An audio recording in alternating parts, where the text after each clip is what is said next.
നമ്മളിന്ന് simple cup cake റെസിപ്പിയാണ് ചെയ്യുന്നത്. ഇതിന് വേണ്ടിയിട്ട് 1 കപ്പ് മൈദാമാവ് അല്ലെങ്കിൽ ഓൾ പർപ്പസ് ഫ്ലോർ ആണ് നമ്മൾ എടുത്തേക്കുന്നത്. അത് നമുക്ക് ഒട്ടും നനവില്ലാത്ത ഒരു പാത്രത്തിലേക്ക് മാറ്റാം. അതിനുശേഷം നമ്മൾ ബേക്കിംഗ് പൗഡർ ചേർക്കുന്നുണ്ട്. ബേക്കിംഗ് പൗഡർ 1/2 ടീസ്പൂണാണ് ചേർക്കുന്നത്. അപ്പോൾ 1 കപ്പ് മാവിന് ഇപ്പോൾ 1/2 ടീസ്പൂൺ ബേക്കിംഗ് പൗഡറും 1 പിഞ്ച് ബേക്കിംഗ് സോഡയാണ് ചേർക്കുന്നത്. അപ്പോൾ ബേക്കിംഗ് സോഡ ചേർത്തില്ലെങ്കിൽ ഒരു 1/4 ടീസ്പൂൺ അല്ലെങ്കിൽ 1 ടീസ്പൂൺ വരെ ബേക്കിംഗ് പൗഡർ ചേർക്കാം.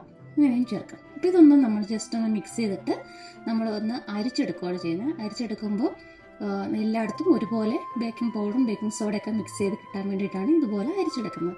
അപ്പോൾ ഇത് 1-2 പ്രാവശ്യം അങ്ങോട്ടും ഇങ്ങോട്ടും നമുക്ക് അരിച്ചെടുക്കാം. അതിനുശേഷം നമുക്ക് ബട്ടർ, മുട്ട എല്ലാം കൂടെ ഒന്ന് ബീറ്റ് എടുക്കണം. അതിന് വേണ്ടിയിട്ട് ഒരു സ്റ്റിക്കാണ് എടുത്തേക്കുന്നത്. ബട്ടർ ഒരു സ്റ്റിക്ക് എന്ന് പറഞ്ഞാൽ 1/2 കപ്പോളം വരും. അതായത് 113 ഗ്രാമാണ് ഒരു സ്റ്റിക്ക്. അതാണ് എടുത്തേക്കുന്നത്. അത് ഏകദേശം 8 ടേബിൾ സ്പൂണാണ് അതായത് ഒരു സ്റ്റിക്ക് ബട്ടർ എന്ന് പറയുന്നത്. അപ്പോൾ അത് നന്നായിട്ടൊന്ന് ബീറ്റ് എടുക്കുക. അപ്പോൾ ബട്ടർ കുറച്ച് മുന്നേ ഫ്രിഡ്ജിൽ നിന്ന് മാറ്റി വെച്ചിട്ട് തണുപ്പ് മാറിയിട്ട് വേണം എടുക്കാൻ, ഒന്ന് റൂം ടെമ്പറേച്ചറിലായിട്ട്. അതിനോടൊപ്പം 2 മുട്ടയും കൂടി ചേർക്കുന്നുണ്ട്. അപ്പോൾ അതും പിന്നെ പഞ്ചസാര ഒരു 1/4 കപ്പാണ് ചേർക്കുന്നത്. 1/4 കപ്പ് തൊട്ട് 1 കപ്പ് വരെ ചേർക്കാം. 1/4 കപ്പാകുമ്പോൾ ഒരു നോർമലി ഉള്ള മധുരമായിരിക്കും ഉള്ളത്. അപ്പോൾ അത് എല്ലാം കൂടി ഒന്ന് നന്നായിട്ട് ബീറ്റ് ചെയ്തെടുക്കണം.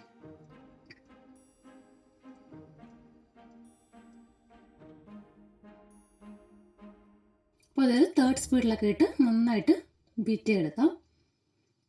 അപ്പോൾ നന്നായിട്ട് മിക്സായി കിട്ടും. ഇതല്ലെങ്കിൽ സ്പൂൺ വെച്ച് നന്നായിട്ട് മിക്സ് ചെയ്തെടുത്താലും മതി. എന്നിട്ട് നമുക്ക് കുറേശ്ശെയായിട്ട് മാവ് നമ്മൾ അരിച്ച് വെച്ചിരിക്കുന്നുണ്ടല്ലോ അത് ചേർത്ത് കൊടുക്കാം. അത് കുറേശ്ശെ ചേർത്ത് നമുക്കൊന്ന് മിക്സ് ചെയ്തെടുക്കാം. സ്പൂൺ കൊണ്ടുവേണമെങ്കിലും മിക്സ് ചെയ്യാം, ഇല്ലെങ്കിൽ ബീറ്റർ വെച്ചിട്ട് തന്നെയും മിക്സ് ചെയ്തെടുക്കാം.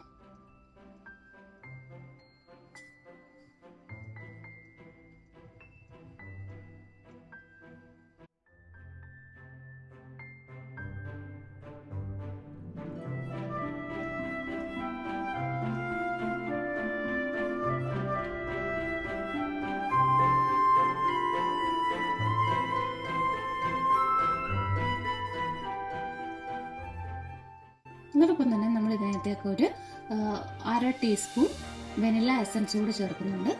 അപ്പോൾ അതും ചേർത്ത് കൊടുക്കാം.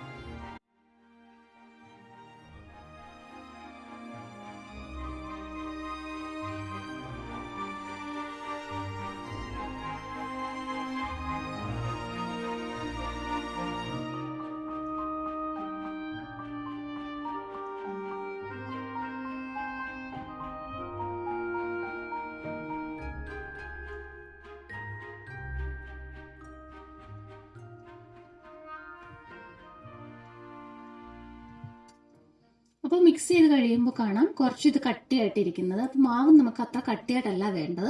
അതിന് വേണ്ടിയിട്ട് നമ്മൾ റൂം ടെമ്പറേച്ചറിലുള്ള കുറച്ച് പാലാണ് ഇന്ന് ചേർത്ത് കൊടുക്കുന്നത്. അപ്പോൾ ആദ്യം 1 ടേബിൾ സ്പൂൺ ചേർത്ത് നോക്കിയിട്ട് ഒന്ന് മിക്സ് ചെയ്ത് നോക്കുമ്പോൾ അറിയാൻ പറ്റും ഇത് കറക്റ്റ് ആയിട്ടുള്ളത്. അപ്പം നമ്മുടെ ഒരു പാകം എന്ന് പറഞ്ഞാൽ ഇതുപോലെ സ്പൂണിൽ കോരിയിട്ട് എടുക്കുമ്പോൾ അതിങ്ങനെ വീഴണം. ആ ഒരു പാകത്തിനുള്ള രീതിയിലാണ് മാവ് എടുക്കേണ്ടത്.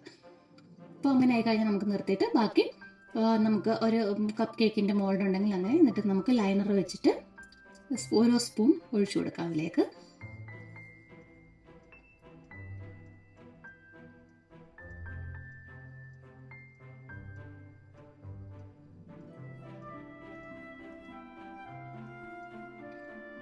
ഇപ്പോൾ ഞാനിപ്പോൾ ഈ എടുത്ത അളവിൽ എനിക്ക് 14 കപ്പ് കേക്കാണ് ഉണ്ടാക്കിയിരിക്കുന്നത്. അപ്പോൾ ഇതേ വലിപ്പത്തിലുള്ള 14 കപ്പ് കേക്കാണ് ഉണ്ടാക്കിയിരിക്കുന്നത്. അപ്പോൾ ബാക്കി ഞാനൊരു ട്രേയിലും കൂടി എടുക്കുക ചെയ്യുന്നത്. അത് കപ്പ് കേക്ക് ലൈനർ വെച്ചിട്ട് എടുക്കുക ചെയ്യുന്നത്. അപ്പോൾ അങ്ങനെ ലൈനർ വെച്ചെടുക്കുമ്പോൾ ചിലപ്പോൾ ഷേപ്പ് മാറാൻ വെച്ചിട്ടുണ്ട്. അപ്പോൾ 2 എണ്ണം ഇപ്പോൾ തീരെ കട്ടി കുറഞ്ഞ ലൈനറാണ് നമ്മൾ യൂസ് ചെയ്യുന്നതെങ്കിൽ 2 എണ്ണം വെച്ച് ചേർക്കുമ്പോൾ കറക്റ്റ് ഷേപ്പ് തന്നെ കിട്ടും. നമ്മൾ ബേക്കിംഗ് ട്രേയിലാണ് വെക്കുന്നതെങ്കിൽ. അതിൽ ഇതുപോലെ മോൾഡാണ് വെക്കുമ്പോൾ നമുക്ക് 1 എണ്ണം തന്നെ വെച്ചാൽ മതിയാവും, നന്നായിട്ട് കിട്ടും.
നമ്മൾ ഓവൻ പ്രീഹീറ്റ് ചെയ്യുന്നത് 350 ഫാരൻഹീറ്റിലാണ്. 350 ഫാരൻഹീറ്റിൽ 20 മിനിറ്റ് ബേക്ക് ചെയ്യുമ്പോൾ കറക്റ്റായിട്ട് തന്നെ കപ്പ് കേക്ക് കിട്ടും.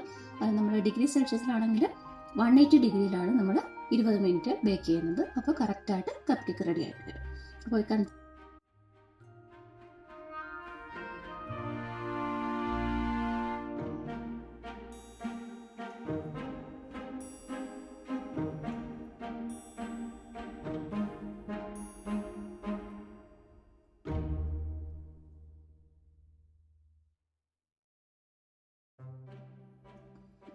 അപ്പോൾ ഈ കപ്പ് കേക്ക് കണ്ടാൽ തന്നെ അറിയാം നല്ല സോഫ്റ്റായിട്ട് ഉള്ള കപ്പ് കേക്കാണ് കിട്ടുന്നത്. അതിൻ്റെ അകത്തെ ടെക്സ്ചറൊക്കെ കാണുമ്പോൾ തന്നെ അറിയാം നന്നായിട്ട് വന്നിട്ടുണ്ട്.